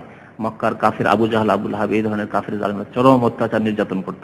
খাব্বাব রাদিয়াল্লাহু বলছেন হাজারনা মা নবী সাল্লাল্লাহু আলাইহি ওয়াসাল্লাম, আমরা নবী সাল্লাল্লাহু আলাইহি ওয়াসাল্লামের সাথে হিজরত করেছিলাম। নুরিদ ওয়াজহাল্লাহ, আমাদের উদ্দেশ্য কি ছিল মদিনা হিজরত করা? আল্লাহর সন্তুষ্টি, আল্লাহর ওয়াজ। তাহলে বোঝা গেল যে আল্লাহর ওয়াজ রয়েছে, ওয়াজহন মানে চেহারা, আল্লাহর চেহারা রয়েছে। তো যেই সত্তার চেহারা থাকে তার আকার আছে না নেই? তাহলে আল্লাহর আকার আছে। এই হাদিস দ্বারা প্রমাণিত হলো তাওহীদুল আসমা ওয়াস সিফাত, আল্লাহর গুণ হচ্ছে আল্লাহর চেহারা থাকা। আল্লাহ সাকার, আল্লাহ নিরাকার নয়। সুতরাং আল্লাহ নিরাকার এই আকীদা হচ্ছে ভ্রান্ত আকীদা, কোরআন সুন্নাহ ভিত্তিক আকীদা। কোরআনে আল্লাহ বলেছেন ওয়ায়াবকা ওয়াজহু রাব্বিকা কুল্লু শাইইন হালিকুন ইল্লা ওয়াজহা। এখানে বলা হয়েছে নুরিদ ওয়াজহাল্লাহ। তো ওয়াজহ বলে আল্লাহর সন্তুষ্টি উদ্দেশ্য করা হয়েছে। তাহলে ভাব অর্থ হচ্ছে আল্লাহর সন্তুষ্টি, কিন্তু শাব্দিক অর্থ ওয়াজহ। কারণ যে ব্যক্তি আপনার উপর সন্তুষ্ট থাকবে সে ব্যক্তি আপনার দিকে মুখ ঘুরিয়ে কথা বলবে, ঠিক কিনা? আর যদি আপনার উপর অসন্তুষ্ট থাকে, কথা বলছেন মুখ ফিরিয়ে নিচ্ছে। রাস্তা দিয়ে যাচ্ছেন, অসন্তুষ্ট, আপনার সাথে শত্রুতা আছে, যে কিছু এই রাস্তা দিয়ে আসছে, আরেকটা রাস্তা ধরে ফেলবে, মুখ দেখাতে চায় না আপনাকে, ঠিক কিনা? এই জন্য আল্লাহর ওয়াজহ বলে ভাব অর্থ নেওয়া হয়েছে রেজাল্লাহ, কিন্তু ওয়াজহুন মানে আল্লাহ রেজামন্দি নয়, সন্তুষ্টি নয়। যেখানে সন্তুষ্টি বলছে এটা বলবেন ভাব অর্থ, মফহুম, শাব্দিক অর্থ ওয়াজ। ওয়াজ যখন শব্দ ওয়াজ বলা হয়েছে তাহলে আল্লাহ রাব্বুল আলামিনের ওয়াজ, ফেস, মুখমণ্ডল রয়েছে। তো বলছেন কি যে আমরা আল্লাহর সন্তুষ্টির উদ্দেশ্যে, আল্লাহর রেজামন্দির উদ্দেশ্যে হিজরত করেছিলাম। ফাওয়াকা আজরুনা আলাল্লাহ তাআলা, মহান আল্লাহর নিকট আমাদের পুরস্কার বাস্তবায়িত হয়েছে, ইনশাআল্লাহ আমরা পেয়ে গেছি। ফামিন্না মান মাদা, কিন্তু আমাদের মধ্যে অনেকে অতিক্রম করেছেন, মানে দুনিয়া থেকে বিদায় নিয়েছেন। মাদা মানে অতিক্রম করে চলে গেছেন, বিদায় হয়ে এলাম। ইয়াখুজ মিন আজরিহি শাইআ, কিন্তু পার্থিব পারিশ্রমিক কিছুই নেননি। দিনে ইসলামে আসার পরে, হিজরত করার পরে যে পারিশ্রমিক মানে দুনিয়ায় কিছু পাবো, কিছুই নেননি। তার মানে যুদ্ধে যে গনিমতের মাল সম্পদগুলি আসলো, খয়বরের যুদ্ধের পরে, মক্কা বিজয়ের পরে, হুনাইনের পরে, ঠিক কিনা, তাইফ বিজয়ের পরে, পরবর্তীতে আসলো যারা প্রথম হিজরিতে, দ্বিতীয় হিজরিতে, তৃতীয় হিজরিতে মারা গেছে, খন্দকের আগে আগে, তখন তেমন গনিমত আসেনি। গনিমত আসাই শুরু হয়েছে খয়বরের যুদ্ধ থেকে। তাহলে এরা যারা এই অবস্থায় মারা গেছে, যখন সচ্ছলতা ছিল না, পয়সা আসেনি, গনিমতের মাল আসেনি, ফায়ের মাল সম্পদ আসেনি, বিভিন্ন জায়গা থেকে মুসলিম থেকে যাকাত সাদাকা আসেনি, তো তখন তারা কিছুই পায়নি। আল্লাহ রাস্তায় কুরবানি তো দিয়েছে, কিন্তু তারা পার্থিব কোনো পুরস্কার পায়নি বা পারিশ্রমিক পায়নি। মিনহুম মুসআব বিন উমাইর, তাদের মধ্যে একজন মুসআব বিন উমাইর, কুতিলা ইয়াউমা উহুদ, উহুদের দিনে তিনি শহীদ হয়েছেন, আল্লাহর রাস্তায় হত্যা হয়েছিলেন। দেখেন, কোন ব্যক্তিকে অকাট্যভাবে শহীদ বলা ঠিক নয়। এই জন্য দেখেন হাদিসও খাব্বাব বলছেন কুতিলা, বলছেন না যে উস্তুশহিদা, কারণ শাহাদাতের গ্যারান্টি দেনওয়ালা একমাত্র আল্লাহ রাব্বুল আলামিন। কে শহীদ হলেন, যদিও ইনশাআল্লাহ তিনি শহীদ, কিন্তু সাহাবায়ে কেরামরা সতর্কতা অবলম্বন করতেন, কারণ নবী সাল্লাল্লাহু আলাইহি ওয়াসাল্লাম নিষেধ করেছেন কোন ব্যক্তিকে ইয়াকিনের সাথে বলবে না শহীদ। তাহলে সাহাবায়ে কেরাম যারা আল্লাহর নেক বান্দা, আল্লাহর দ্বীনকে কায়েম করার জন্য যারা আল্লাহর রাস্তায় রক্ত দিল, তাদেরকে শহীদ ইয়াকিনের সাথে বলা যাবে না। তাহলে ফাসিক, ফাজির, যারা জমিনের জন্য, যারা ভাষার জন্য, যারা এমনকি অমুসলিম, বেনামাজি, ফাসিক, তাদেরকে শহীদ? হ্যাঁ, ওই তো বলছি, অনেকে বেধর্মী, কাফের, অনেকে বেনামাজি, ফাসিক, দ্বীনের কোনো কল্যাণের কাজ করে যায়নি, না নামাজ, না রোজা, না হজ, না যাকাত, কিছুই করে যায়নি। হ্যাঁ, নামাজ নেই, ইসলাম নেই, কিছু নেই, যে বেনামাজি আর হিন্দু, লা ফারকা বাইনাহুম বাইনাল আবদি ওয়া বাইনাল কুফরি তারকুস সালাহ। পার্থক্য যে জন্মগত মুসলিম ছিল এই লোকটি, আর এই জন্মগত হিন্দু, বাকি শেষ পরিণামের দিক দিয়ে একই রকম। মিনহুম মুসাব বিন উমাইর, এই মুসাব বিন উমাইর সম্পর্কে জানেন? মুসাব বিন উমাইর রাদিয়াল্লাহু তাআলা অত্যন্ত সুন্দর ছিলেন দেখতে, এবং দেখতে নবী সাল্লাল্লাহু আলাইহি ওয়াসাল্লামের মতো ছিলেন খানিকটা। তো মুসাব বিন উমাইর যখন শহীদ হয়ে গেলেন উহুদের যুদ্ধে, তখন অনেকে ধারণা করলো যে রাসূলুল্লাহ সাল্লাল্লাহু আলাইহি ওয়াসাল্লাম শহীদ হয়ে গেলেন, আর কাফেররা ভেবেছিল যে নবীকে মেরে দিলাম, মুহাম্মদ সাল্লাল্লাহু আলাইহি ওয়াসাল্লামকে মেরে দিলাম। এই জন্য কাফেররা চিৎকার করে বলেছিল কুতিলা মুহাম্মদ। আর এই জন্য অনেক সাহাবী বিচলিত, বিব্রত হয়ে পড়েছিলেন যে আর কি করবো, অনেকে অস্ত্র ছেড়ে দিয়ে বসে গেছেন, আর কি করবো, নবী শেষ, তাহলে আর কি করবো আমরা, কার জন্য আমরা লড়াই করব, কাকে সামনে রেখে লড়াই করব। কুতিলা ইয়াউমা উহুদ, উহুদের দিনে তিনি শহীদ হয়ে গেছিলেন। ওয়া তারাকা নামেরা, তার কাছে কিছুই ছিল না, একটি চাদর ছিল, নামেরা, কে বলছে চাদর, কে বলছে লম্বা কাপড়, যেটা পরনের কাজে আসতে পারে, নামেরা মোটা কাপড়। ফায়জা গাত্তাইনা রাসাহু, সেটি দিয়ে কাফন দিতে হবে, একটি কাপড় শরীরে ছিল। ফায়জা গাত্তাইনা রাসাহু, তার মাথা যখন ঢাকতাম, বাদাত রিজলাহু, দুই পা বেরিয়ে যেত। পা ঢাকছে না কাফন দেওয়ার ক্ষেত্রে, মাথা থেকে পা পর্যন্ত পৌঁছানো যাচ্ছে না, একটি কাপড়। সুন্নত হচ্ছে তিনটি কাপড়, তিনটি কাপড় জুটানো তো দূরের কথা, একটি কাপড় জুটছে না। মাথা ঢাকলে পা ঢাকা যায় না, পা ঢাকলে আর মাথার দিক খোলা যাচ্ছে। ওয়াইজা গাত্তাইনা রিজলাইহি, দুই পা যখন ঢাকতাম তখন বাদা রাসাহু, মাথা বেরিয়ে যেত। মুখমণ্ডল খোলা রেখে দাফন করবো। আমার নবী সাল্লাল্লাহু আলাইহি ওয়াসাল্লাম, আল্লাহ রাসূলকে গিয়ে সাহাবারা বলে, ইয়া রাসূলুল্লাহ, আমাদের কাছে নিজের কাপড়ও নেই, আর মুসাব বিন উমাইরের কাছে মাত্র একটি কাপড়, মাথা ঢাকলে পা খুলে যায়, পা ঢাকলে মাথা খুলে যায়, করবো কি আমরা? নবী সাল্লাল্লাহু আলাইহি ওয়াসাল্লাম আমাদেরকে আদেশ করলেন আন্নগাতিয়া রাসা, মুখমণ্ডল ঢেকে দাও। তাহলে একটি মাসলা আমরা মৃত্যুর ক্ষেত্রে জানলাম, যে কোনো ব্যক্তি মৃত আর আমাদের অভাব রয়েছে, কাপড় নেই, অথবা এমন এলাকায় যেখানে আর কাপড়ের কোনো ব্যবস্থাই নেই, মরুভূমিতে, এইখান থেকে আর শহরে যাওয়া মুশকিল, এই লাশ এখানে দাফন করতেই হবে, তাহলে কি করতে হবে? আর কাপড় দিয়ে মাথা ঢাকলে পা খুলে যায়, পা ঢাকলে মাথা খুলে যায়, তাহলে কি করতে হবে? হ্যাঁ, মাথার দিক ঢেকে দিতে হবে, আর পায়ের দিকটা খোলা রেখে যদি কোনো ঘাস পাত থাকে তা দিয়ে ঢেকে দিতে হবে। তাই নবী সাল্লাল্লাহু আলাইহি ওয়াসাল্লাম বলেন, ওয়া নাজআলু আলা রিজলাইহি মিনাল ইজখার, এবং তার দুই পায়ের উপর যাতে ইজখার ঘাস দিয়ে ঢেকে দিই আমরা, ঢেকে দাও, তারপরে মাটি দিয়ে দিই। ওয়া মিন্না মান আইনা আতলাহু সামারাতুহু, তাহলে কিছু লোকেরা এরকম ছিলেন যে এক পয়সাও খাননি, আল্লাহ রাস্তায় দ্বীনের খেদমত করেছেন, একটি পয়সাও তাদের পেটে যায়নি, দ্বীনের খেদমতে এসে গানিমতের একটা পয়সাও পাননি। আর কিছু লোকেরা এখনো বেঁচে আছে, খাব্বাব রাদিয়াল্লাহু তাআলা বলছেন, মান আইনা আতলাহু সামারাতুহু, যাদের ফল পেকে গেছে। আইনা মানে পেকে যাওয়া, যাদের ফল পেকে গেছে, মানে দীর্ঘ সময় পেয়েছে, এখন ইসলামের ফল পেকে গেছে, পারস্য দেশ ইসলামের আওতাতে চলে এসেছে, ইরান জয় করেছে মুসলমান ওমর রাদিয়াল্লাহু তাআলা আনহুর জামানায়, রোম সাম্রাজ্য খ্রিস্টানদের দেশ ইসলামের আওতাতে চলে এসেছে, ফিলিস্তিন শাম সেগুলি সব খ্রিস্টানদের হাতে ছিল, সব ইসলামের হাতে চলে এসেছে। আর বহু সম্পদ, অঢের সম্পদ মদিনায় পৌঁছেছে। এমনকি এই এলাকা, বাহরাইন একটি হাদিস পড়েছি এর আগে না, এই এলাকা বিজয় হলো, বহু সম্পদ আবু উবাইদা ইবনে জাররাহ রাদিয়াল্লাহু তাআলা এখান থেকে নিয়ে গিয়ে ফজরের আগে আগে রাতে পৌঁছেছেন। ফজরের সময় আনসাররা হাজির যে ধন সম্পদে কিছু ভাগ পাবো, যেহেতু বাহরাইন থেকে, বাহরাইন মানে এই বাহরাইন, আল আসা থেকে শুরু করে এই কাতি পর্যন্ত এই এলাকাকে বাহরাইন বলা হতো, পূর্ব এলাকা, এখান থেকে পৌঁছেছে। এই যে ফল পেকেছে এখন, এতদিন মেহনত করে যারা চলে গেছেন আল্লাহর রাস্তায় মারা গেছেন, শহীদ হয়েছেন, যা হয়েছে, কিন্তু যারা বেঁচে আছে দীর্ঘ সময় পেয়েছে তাদের ফল পেকে গেছে। ফাহুয়া ইয়াহদিবুহা, সে ফল পেড়ে পেড়ে এখন খাচ্ছে তারা। কেউ খলিফা হয়ে গেল, কেউ গভর্নর হয়ে গেল, কেউ আমির ওমারা হয়ে গেল, কেউ মদিনার গভর্নর, কেউ মক্কার গভর্নর, কেউ শাম দেশের গভর্নর, কেউ কুফার গভর্নর, ঠিক কিনা? এ ফল পেকেছে। তো আল্লাহ রাব্বুল আলামিন যাদের দুনিয়ার ফল কিছু পাকিয়েছেন, দুনিয়ার কিছু ফল খেলেন, আর অনেকে রয়েছেন যারা দুনিয়া থেকে কিছুই নেননি, তাদের ঈমান, ইসলাম এবং এই ক্ষেত্রে যা পরিশ্রম দিয়েছেন, মেহনত দিয়েছেন, তার একটিও পয়সা ফল নেননি। তাদের ফল আল্লাহ রাব্বুল আলামিনের কাছে সুরক্ষিত রয়েছে, কাল কিয়ামতে পাবেন ইনশাআল্লাহ। আরেকটি হাদিস ইমরান ইবনে হুসাইন রাদিয়াল্লাহু তাআলা আনহুমা বর্ণনা করেছেন যে নবী করিম সাল্লাল্লাহু আলাইহি ওয়াসাল্লাম ইরশাদ করেছেন, ইত্তালাতু ফিল জান্নাহ, আমি জান্নাতে উকি মেরে দেখলাম। নবী করিম সাল্লাল্লাহু আলাইহি ওয়াসাল্লাম তার জান্নাত দেখেছেন কখন? মেরাজের রাতে। আর নবী করিম সাল্লাল্লাহু আলাইহি ওয়াসাল্লামকে একাধিকবার স্বপ্নেও দেখানো হয়েছে। এই অর্থ হতে পারে যে আমি স্বপ্নে দেখেছি, তবে মেরাজের সম্ভাবনা বেশি, যেহেতু নবী করিম সাল্লাল্লাহু আলাইহি ওয়াসাল্লাম মেরাজও দেখেছেন। রাআইতুল জান্নাতা ওয়ান নার হাদিসে স্পষ্ট রয়েছে, জান্নাত এবং জাহান্নাম নবী করিম সাল্লাল্লাহু আলাইহি ওয়াসাল্লাম জান্নাতের নহরগুলিও দেখেছেন, বরং হাদিস আছে নাহরানে যাহিরানে ওয়া নাহরানে বাতিনানে, সব দেখেছেন নবী করিম সাল্লাল্লাহু আলাইহি ওয়াসাল্লাম।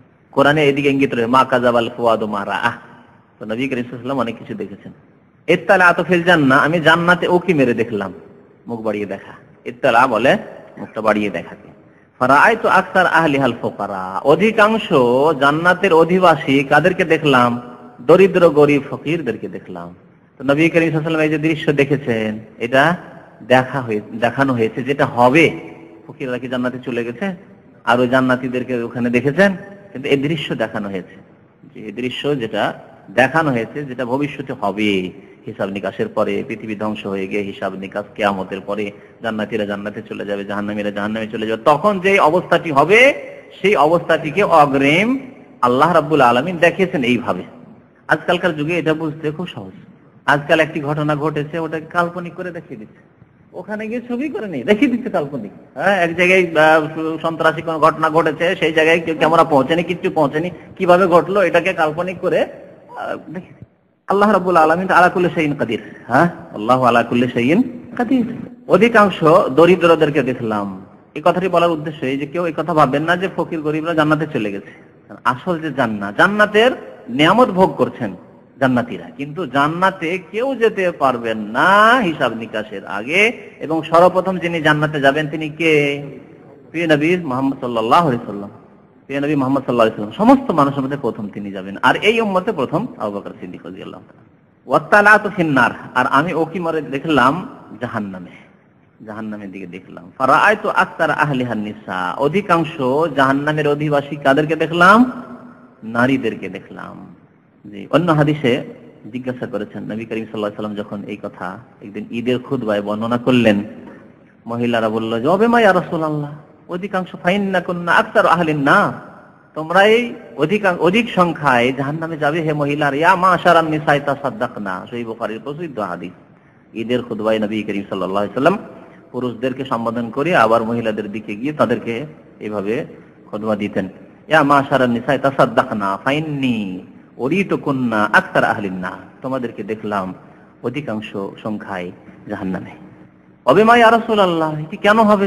সাহাবী মহিলারা জিজ্ঞেস করলেন। নবী সাল্লাল্লাহু আলাইহি ওয়াসাল্লাম তুকফিরনাল লা'না ওয়া তাকফুরনাল আশীর, তোমাদের দুইটি রোগ আছে যে রোগ পুরুষদের মধ্যে নেই। বাকি পাপের রোগ তো পুরুষদের মধ্যে রয়েছে আর মহিলাদের মধ্যে রয়েছে, কিন্তু এই দুইটি রোগ হচ্ছে মহিলাদের বিশেষ বিশেষ রোগ, গুনাহ করার রোগ। একটি হচ্ছে তুকফিরনাল লা'না, বেশি বেশি লামতান করা, গালিগালাজ করা, এটি হচ্ছে তোমাদের স্বভাব। অধৈর্য, যে অধৈর্য হয় সে না গালি করে, গাল মুখ দিয়ে কার বের হয়, যে বেশি অধৈর্য। আর যদি ধৈর্য থাকে, রাগ হলো কারো উপরে, কিন্তু নিজেকে কন্ট্রোল করে নিয়ে। যত বেশি অধৈর্য তত বেশি গাল বেরোবে, তত বেশি বদদোয়া বেরোবে, তত বেশি অকথ্য ভাষা বেরোবে, ঠিক কিনা? তো মহিলাদের ধৈর্য কম, মহিলাদের প্রকৃতি হচ্ছে যে কালিলাতুস সাবর, তাদের সবর ধৈর্য খুব কম, ধৈর্য ধরতে পারে না, ধৈর্য হারা হয়ে যায়। সেই জন্য তাদের একটি স্বভাব হচ্ছে বেশি বেশি লামতান করা, গালিগালাজ করা।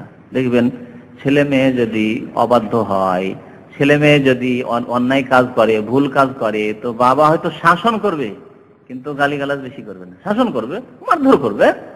আর মহিলারা কি মারধর করবে না, বকা বকি, গালা গালি, মরে যা মরে যা, ভালো হয়েছে তোর, বলে না? একটি ছেলে দুষ্টামি করতে গিয়ে তার হাত ভেঙে গেছে, পা গেছে, ভালো হয়েছে ভালো হয়েছে, হাত ভেঙে গেছে ছেলে, ভালো হয়েছে, সাজা হয়েছে, শাস্তি হয়েছে তো। এগুলি মহিলারা বলে, পুরুষ সাধারণত বলে তুকসিরনা লানা, তোমরা বেশি বেশি লান টান করবে, গালাগালি করবে, অকথ্য ভাষা, লান শব্দটি ব্যাপক। ও তাকফুরনাল আশির, আর দ্বিতীয় রোগ হচ্ছে যে তোমরা স্বামীর নাশুকরি করো, অবাধ্য বলা হয়নি, তাকফুরনা। আর কুফর মানে এখানে বড় কুফরি না, এখানে নাশুকরির অর্থে কৃতজ্ঞতা করো, স্বামীর শুকরিয়া আদায় করো না। খুব ভালো, খুব মজা, খুব মজার জীবন, শান্তির জীবন, কিন্তু হঠাৎ একটু কষ্ট হলে, হঠাৎ একটু স্বামীর পক্ষ থেকে কোনো কষ্ট হয়ে গেলে, অভাব হয়ে গেলে আর স্বামী দিতে পারে না। জীবনে তোমার ঘরে এসে শান্তি পেলাম না, জীবনে তোমার ঘরে এসে কোনদিন শান্তি হলো না। শাশুড়ি হয়তো একদিন কষ্ট দিয়েছে, তোমার মা জীবনে শান্তি দিল না আমাকে, তোমার ভাই বোনেরা, তোমার বোনদের জ্বালায় জীবনে আর কোনো সুখ শান্তি পেলাম না। একবার কিছু দুইবার কিছু হয়েছে তাতেই মারাই তো মেন কেউ খায়, কোনো কল্যাণ পেলাম না তোমার বাড়িতে এসে, সব কথা বলে দেয়। তো তাকফুরনাল আশির, না সুখী জীবনের সুখ শান্তিগুলি ভুলে গেলে, 20 বছর ধরে যে সুখ করে আসলে 2-4 বছর এখন কষ্ট হয়েছে, সব অতীতের সুখ ভুলে গেছে। অধিকাংশ, সবার কথা বলা হয়নি, অধিকাংশ মহিলাদের প্রকৃতি হচ্ছে এই দুইটি কারণ নবী করিম সাল্লাল্লাহু আলাইহি ওয়াসাল্লাম বলেছেন। রাআইতু আকসার আহলিহা আন-নিসা। দ্বিতীয় হাদিস দেখুন, عن انس رضي الله عنه قال لم يأكل النبي صلى الله عليه وسلم على خوان حتى مات وما اكل خبزا مرققا حتى مات। নবী করিম সাল্লাল্লাহু আলাইহি ওয়াসাল্লামের জীবন কেমন ছিল? একেবারে সাধারণ জীবন। নবী করিম সাল্লাল্লাহু আলাইহি ওয়াসাল্লাম ভোগ বিলাসের জীবন চাননি, বরং আরামের জীবনও তিনি চাননি। আল্লাহ রাব্বুল আলামিন পেশ করেছেন, তিনি অস্বীকার করেছেন।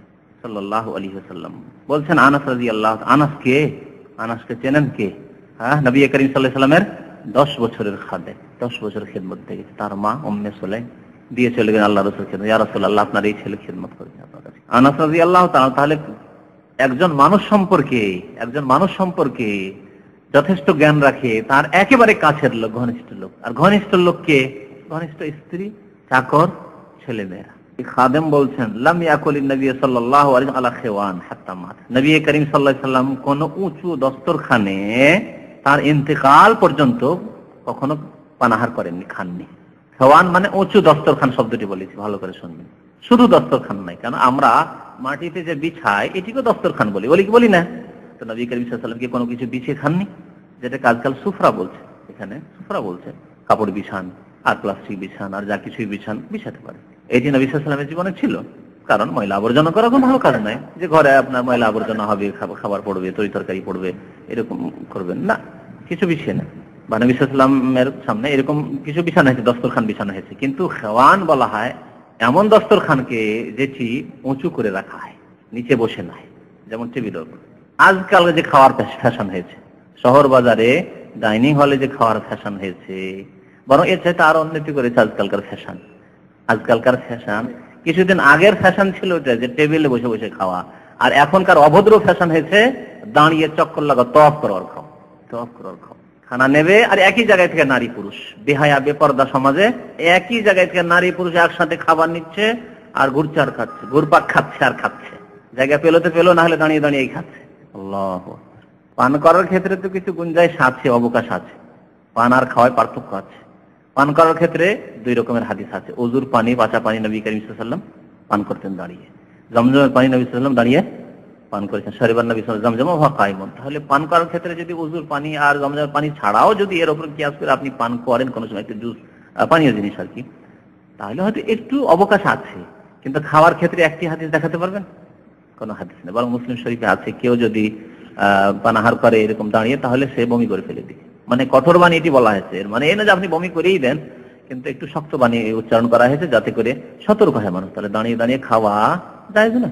দাঁড়িয়ে খাওয়ার হুকুম যদি কেউ জিজ্ঞেস করেন, না যায় দাঁড়িয়ে খাওয়া না, আজকালকার যে ফ্যাশন। আচ্ছা, বসে খাওয়া টেবিলের ওপর উঁচু জায়গায়, এটি নাজায়েজ বলা যাবে না। কারণ নবী সাল্লাল্লাহু আলাইহি ওয়াসাল্লাম নিষেধ করেননি, তবে নবী করিম সাল্লাল্লাহু আলাইহি ওয়াসাল্লাম এইরকম জীবন পছন্দ করেননি, এভাবে খাননি।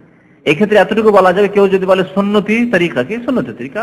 জমিনে বসে খান, জমিনে বসে খান, এটা হচ্ছে সুন্নতি তরিকা, জায়েজ। জায়েজ ক্ষেত্রে অপছন্দ বলার প্রয়োজন নাই, নবী করিম সাল্লাল্লাহু আলাইহি ওয়াসাল্লাম এইভাবে খাননি। সুতরাং এইরকম সুন্নাত না যে এইগুলি সুন্নাত, এমন সুন্নাত না যে সুন্নাতগুলি মুআক্কাদা, মানে করতেই হবে। সুতরাং তার বিপরীত যদি হয়, মানে কেউ যদি চার টেবিলে বসে খায়, তো জায়েজ, এটা মুবাহ, বৈধ রয়েছে। কিন্তু উত্তম হচ্ছে, আফজাল হচ্ছে, সুন্নত হচ্ছে জমিনে বসে খাওয়া, আফজালও এবং সুন্নত। আর ওমা আকালা খুবজান মুরাক্কাকান হাত্তা মাত, এবং নবী করিম সাল্লাল্লাহু আলাইহি ওয়াসাল্লাম খুবজে মুরাক্কাক, খুবজ মানে রুটি, আর মুরাক্কাক মানে চিকন রুটি। তো চিকন রুটি আজকালকার যেগুলি চাপাতি রুটি বলা হয়, সেগুলিকে বাড়িতে যে রুটিগুলি আমরা তৈরি করি সেই রুটি, হাতের রুটি না, বেলনের রুটি, বেলন চাকা দিয়ে যে রুটি তৈরি হয়, চাপাতি রুটি এক কথায় বলে, কি শুদ্ধ ভাষায় চাপাতি রুটি। নবী করিম সাল্লাল্লাহু আলাইহি ওয়াসাল্লাম এইরকম চিকন রুটি খাননি, সরু রুটি খাননি। তবে কোন রুটি খেয়েছেন? মোটা মোটা রুটি, মোটা রুটি খেয়েছেন। এবং নবী করিম সাল্লাল্লাহু আলাইহি ওয়াসাল্লামের কাছে তেমন গম কোনো সময় আসেনি। গম হয়তো না আরব দেশগুলিতে, গম হয়তো শাম দেশে, শাম দেশ থেকে গম নবী সাল্লাল্লাহু আলাইহি ওয়াসাল্লামের কাছে পৌঁছিবি, আর গমের রুটি খাওয়ার সুযোগ পাননি।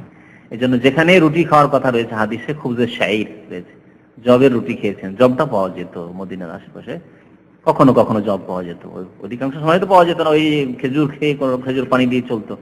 কিন্তু নবী সাল্লাল্লাহু আলাইহি ওয়াসাল্লাম কখনো কখনো জবের রুটি পেয়েছেন। আর সেটিও হাদিসে রয়েছে, শামাইল তিরমিজি বা ইমাম তিরমিজির যে নবী সাল্লাল্লাহু আলাইহি ওয়াসাল্লামের জীবনী সম্পর্কে যে সব হাদিসগুলি রয়েছে, তাতে যে নবী সাল্লাল্লাহু আলাইহি ওয়াসাল্লাম যে জবের রুটি খেতেন, সেই আটা, সে জবকে পিষে নেওয়া হইতো, পিষে নেওয়ার পরে চালনার কোনো ব্যবস্থা ছিল না, আটাকে চেলে নেওয়ার কোনো ব্যবস্থা ছিল না, বরং ফুঁক দিয়ে যেগুলি জবের শক্ত শক্ত চোকা, সেগুলিকে উড়িয়ে দেওয়ার পরে বাকিটাকে সেনে রুটি পাকানো হইতো। এইভাবে নবী করিম সাল্লাল্লাহু আলাইহি ওয়াসাল্লাম, এবং এটা স্বাস্থ্যের জন্য ভালো। যদি এটাকে কেউ হজম করতে অভ্যস্ত হয়ে যায়, স্বাস্থ্যের জন্য। আজকাল বুর রুটি খাচ্ছে যারা শিক্ষিত মানুষ, জ্ঞানী মানুষ, যারা বুঝে, তারা ওই সাদা রুটি খায় না, ওই যেটাকে বলছে কি ময়দা রুটি না খেয়ে সে বুর মানে চোকাওয়ালা রুটি খাচ্ছে, যে লাল রুটিটা খাচ্ছে বেকারি থেকে নিয়ে। কেন? এতে কোলেস্ট্রল হবে না, এটাতে আপনার এই যে আপনার পায়খানা খোলাসা রাখবে, ক্লিয়ার রাখবে। আপনার যেটা কোষ্ঠকাঠিন্য বলা হয় এর ভাষা, মেডিকেল ভাষায়, সেটা হবে না, মানে পায়খানা কষা হবে না। তো নবী করিম সাল্লাল্লাহু আলাইহি ওয়াসাল্লাম কোন সময় এই চাপাতি রুটি খাননি, হাত্তা মাত, তার ইন্তেকাল পর্যন্ত। তাহলে কেমন জীবন যাপন ছিল নবী করিম সাল্লাল্লাহু আলাইহি ওয়াসাল্লামের? নবী সাল্লাল্লাহু আলাইহি ওয়াসাল্লাম চাপাতি রুটি খাননি, আমরা কি খেতে পারবো না? জায়েজ রয়েছে। যখন এটি জায়েজ রয়েছে, তেমনই নবী করিম সাল্লাল্লাহু আলাইহি ওয়াসাল্লাম কোন সময় টেবিলে বসে উঁচু দস্তরখানে খাননি। খেতে পারবো কোনো জায়গায় হলে, দাঁড়িয়ে নয়, কিন্তু দাঁড়িয়ে ক্ষেত্রে নিষেধ করেছেন নবী সাল্লাল্লাহু আলাইহি ওয়াসাল্লাম, কিন্তু টেবিল বসে খেতে পারবো। কিন্তু উত্তম হচ্ছে যে আপনি যদি মনে করেন যে আমি নবী সাল্লাল্লাহু আলাইহি ওয়াসাল্লামের সুন্নাত পালন করব, তো ওইভাবে খান। আর আল্লাহ রাব্বুল আলামিন আজকাল ব্যবস্থা দিয়েছেন, চালানোর ব্যবস্থা দিয়েছেন, আল্লাহ রাব্বুল আলামিন রিজিককে প্রশস্ত করেছেন। সুতরাং যেগুলি জায়েজ জিনিস সেগুলি খেতে পারবেন ইনশাআল্লাহ। সুতরাং চাপাতি রুটিও খেতে পারবেন। আয়েশা রাদিয়াল্লাহু আনহা قالت لقد توفي النبي صلى الله عليه وسلم وما في رفث من شيء ياكله ذو كبد الا شطر شعير في رفث لي فاكلت منه حتى طال علي فكلته ففنيه। বলছেন উম্মুল মুমিনিন আয়েশা রাদিয়াল্লাহু তাআলা আনহা বলছেন, নবী করিম সাল্লাল্লাহু আলাইহি ওয়াসাল্লাম ইন্তেকাল করে গেলেন। লাকাদ তুফিয়া নবী সাল্লাল্লাহু আলাইহি ওয়াসাল্লাম, আল্লাহ রাসূল ওয়াফাত পেয়ে গেলেন। কে বলছেন? মা আয়েশা বলছেন। মা আয়েশা বেশি জানেন না বিদাতি মোল্লার আমাদের দেশে বেশি জানে নবী সম্পর্কে? তো নবী সাল্লাল্লাহু আলাইহি ওয়াসাল্লাম বলছেন আল্লাহ রাসূল ওয়াফাত পেয়ে গেছেন, ইন্তেকাল করে গেছেন। আর আমাদের দেশে হায়াতুন নবীর জন্য চিৎকার করছে বিদাতিরা, যে হায়াতুন নবী, নবী জীবিত, নবী জীবিত। বিদাতিরা বলেছেন নবী আমাদের মতো জীবিত। আরে বাবা, আমাদের মতো জীবিত হলে একটা জীবিত মানুষকে দাফন করা জায়েজ না হারাম? খুন করার শামিল নয়? আমাদের মাঝে থাকতো, আমরা উপকৃত হতাম তার থেকে কথা শুনতাম, তার থেকে আমরা দিন দুনিয়া আমাদের ধন্য হতো। তাকে একবার দেখে নিলে সাহাবীর মর্যাদা হাসিল করা যায়। তাহলে আমাদের মতোই যখন কবরে জীবিত, কেন দাফন করলেন সাহাবায়ে কেরামরা? কত বড় জাহেল যারা বলে নবী করিম সাল্লাল্লাহু আলাইহি ওয়াসাল্লাম জীবিত, নবী সাল্লাল্লাহু আলাইহি ওয়াসাল্লাম হায়াত রয়েছেন। মা আয়েশা বলেন লাকাদ তুফিয়ান নবী সাল্লাল্লাহু আলাইহি ওয়াসাল্লাম। আর মত মানে মৃত্যু, কোরআনে আল্লাহ মৃত্যুর কথা বলেছেন, ফাকাদ মাত বলেছেন। আবু বকর সিদ্দিক রাদিয়াল্লাহু তাআলা আনহু যে তার ইন্তেকালের পর, আল্লাহ রাসূল ইন্তেকালের পরে যে বক্তব্য করেছেন, ওয়ামান কানা ইয়াবুদু মুহাম্মাদান ফাইন্না মুহাম্মাদান কাদ মাত, যদি কেউ মুহাম্মাদের পূজারী থাকে তো জেনে নিন যে মুহাম্মদ সাল্লাল্লাহু আলাইহি সাল্লামের ইবাদত করা যাবে না, ফাকাদ মাত, ইন্তেকাল করে গেছেন তিনি। আর যার ইন্তেকাল হয় তার ইবাদত হয় না, তার পূজা হয় না। লাকাদ তুফিয়ান নবী সাল্লাল্লাহু আলাইহি ওয়াসাল্লাম। আয়েশা রাদিয়াল্লাহু তাআলা আনহার আরেকটি হাদিসে আছে মাতা শব্দ দিয়ে আছে, মাতান নবী সাল্লাল্লাহু আলাইহি ওয়াসাল্লাম, নবী সাল্লাল্লাহু আলাইহি ওয়াসাল্লাম ইন্তেকাল করেছেন বাইনা সাহরি ওয়া নাহরি, আমার এই থুতনি এবং আমার এই কোলের মাঝখানে বা রানের মাঝখানে। বরং নাহার বলা হয়েছে যে যে আপনার এই যে হাড়গুলি রয়েছে, এর বক্ষের হাড়গুলি রয়েছে এর মাঝখানে, এইভাবে ধরেছিলেন তিনি। ওই অবস্থায় নবী করিম সাল্লাল্লাহু আলাইহি ওয়াসাল্লাম ইন্তেকাল করেছেন। এখানে মাতা শব্দ ব্যবহার করেছেন আয়েশা রাদিয়াল্লাহু তাআলা। লাকাদ তুফিয়ান নবী সাল্লাল্লাহু আলাইহি ওয়াসাল্লাম মা ফি রাফি মিন শাই, আমার তাকে কোনো কিছুই ছিল না সেই অবস্থায়। ইয়াকুলুহু যু কাবেদিন, যা একজন জীবন্ত মানুষ খেতে পারে। কাবেদ বলা হয় কলিজাকে, তো কলিজাওয়ালা মানে জীবন্ত মানুষ। কোন জীবন্ত মানুষ খেয়ে বাঁচতে পারে এমন কিছু নবী করিম সাল্লাল্লাহু আলাইহি ওয়াসাল্লাম আমার জন্য ছেড়ে যাননি। কিছুই ছিল না বাড়িতে, কি অবস্থায় তাহলে জীবন যাপন হতো। আর আমরা চিন্তা করি যাতে করে ছেলে মেয়েদেরকে স্ত্রী কেমন করে ছেড়ে যায়, এত টাকা ব্যালেন্স করে, এত জমি জায়গা করে, এত সম্পদ রেখে, যাতে তারা তো সারা জীবন খাবে কিন্তু তাদের ভবিষ্যৎটা উজ্জ্বল, তাদের ছেলে মেয়েদেরকে মানুষ করতে পারে আমার ইনকাম করা টাকা দিয়ে। কত চিন্তা, পয়সা নিয়ে, দুনিয়া নিয়ে চিন্তা, অথচ আপনার হাতে রিজিক নেই। আল্লাহ রাব্বুল আলামিন যার রিজিক সংকুচিত করেছেন তার রিজিককে কেউ প্রশস্ত করতে পারবে না।